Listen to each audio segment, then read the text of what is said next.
maxaad ka taqaanaa macaanka? Sida caadiga marka aynu wax cunno ama aynu wax cabno, waxa jidhkeenu uu laga soo saaraa sonkortaasoo laga helo cuntooyinkii aynu cunnay. Haddaba si taa loo joogteeyo, jidhkeenu waxa uu soo saaraa maado la yidhaahdo insulintuna waxay jidhkeena ka caawisaa in tamartii glucose ama sonkortii ay gasho unugyada.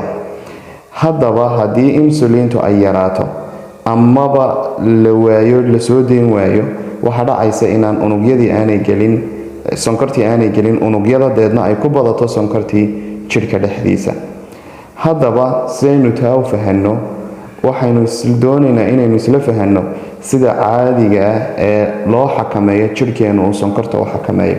Haddii ay dhacdo in sonkor fara badani ay jidhka soo gasho, waxa dhacda in jidhku uu u bedelo pancreasku soo daaya insulintaas oo loo bedelayo laba shay, ama glycogen loo bedelayo oo lagu kaydinayo beerka, ama loo bedelayo ama waxaa la dedejinayaa habka tamar burburinta jidhka.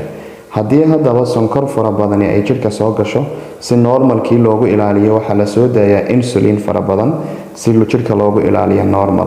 Haddii sonkortu ay jidhka ku yaraatana, waxaa la soo daayaa insulin yar si kor loogu soo qaado sonkorta jidhka oo normal laga dhigo. Haddaba markaynu isla garanay, waxaynu isweydiinaynaa macaanka jidhka iyo calaamadaha lagu garto. Caadi ahaan waxaa jirta laba nooc oo macaan ah. Ka koobaad waxaa la yidhaahdaa type 1 ama waa nooca koobaad ee macaanka. Waxaa magaciisa labaad la yidhaahdaa macaanka ku dhaca caruurta. Waxaa magaciisa saddexaad la yidhaahdaa inuu yahay nooca macaanka insulinta ama dawadan insulinta ku xidhan. Maxaa dhacda? Waa iyadoo difaacii jidhka lagu soo daayay ganaca, deedna ay keentay in ganacii la burburiyo si aanu u soo saarin wax insulina. Badanaa wuxuu ku dhacaa caruurta yaryar. Calaamadaha uu ku keeno waxaa ka mid ah haraad fara badan, waxaa ka mid ah kaadidii oo fara badata, waxaa ka mid ah iyadoo ilmihii yaraa uu tabcaan dareemo. Xilliyada qaarkoodna wax lagu keeni karaa isagoo shak ku jira amaba kooma ah oo dhacsan ayaa lagu keeni karaa. Waayahay, nooca labaad ee macaanka waxaa la yidhaahdaa type 2. wuxuu ku dhacaa dadka waaweyn.